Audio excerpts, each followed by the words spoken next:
Bonjour Marc Géraud. Bonjour. Alors vous publiez un nouveau livre, Big Five, le retour des grands animaux sauvages, tous les animaux qu'on adore, hein, le loup, le lynx, l'aigle royal, l'ours chez Delachaux et Niestlé. Alors justement, vous parlez du lynx.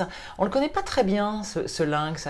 Qu'est-ce qu'on sait un petit peu de ses mœurs et de son intelligence, puisque c'est l'intelligence qui nous intéresse C'est vrai, toujours. c'est un peu l'oublié de l'histoire parce que le loup ou l'ours sont des emblèmes dans toute la culture humaine. Et le lynx, qui est quand même un autre panthère européenne, c'est un félin tacheté, la taille d'un berger allemand.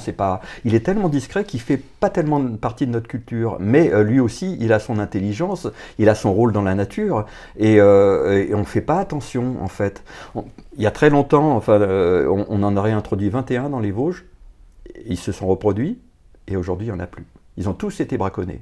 Et en fait, s'il y en a à nouveau, c'est qu'ils ont été réintroduits en Allemagne, de l'autre côté, dans le Palatinat, et qu'ils reviennent vers nous. Ça aussi, c'est une leçon d'intelligence, parce que là-bas, les lynx ont été réintroduits avec la bénédiction des éleveurs, des chasseurs et du ministère de l'écologie, quand même. C'est-à-dire que la bête est la même, mais pas les mentalités. Ça aussi, c'est une leçon d'intelligence.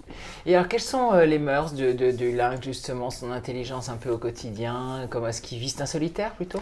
Le lynx est un solitaire, donc il a moins de rapports sociaux que d'autres, ce qui ne veut pas dire C'est pas qu'il est comme le bête. loup, quoi. Il vit Voilà. pas en meute avec des rapports sociaux très intenses. Voilà, mais il se rend compte quand même, et il a forcément des besoins de survie qui l'obligent à être intelligent. La recherche de nourriture, il n'y a rien qui rend plus intelligent, puisqu'on est obligé, on n'a pas le choix, sinon on meurt de faim.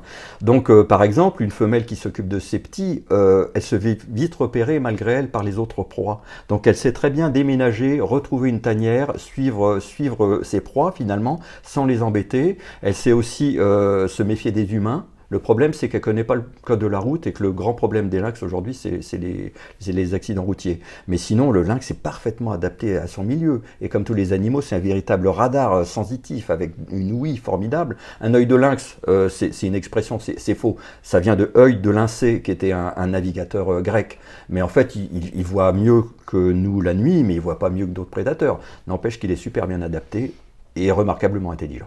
Et alors vous expliquez dans votre livre que la maman, à chaque fois en fonction des proies qu'elle peut trouver, elle déménage ses petits, mais c'est dingue, hein. Donc elle prend énormément de risques. Oui, elle prend des risques. Mais c'est pour ça que le lynx est très très très discret. Ce qui ne veut pas dire que quand on rencontre un lynx, il se carapate. Souvent, c'est très étonnant. On en a même vu à Zurich, en plein milieu de la ville. Ils ne sont pas effarouchés par nous. Ils sont discrets par intelligence, justement. Parce qu'ils sont un peu rois du pétrole. C'est des super prédateurs, des sommets de pyramide.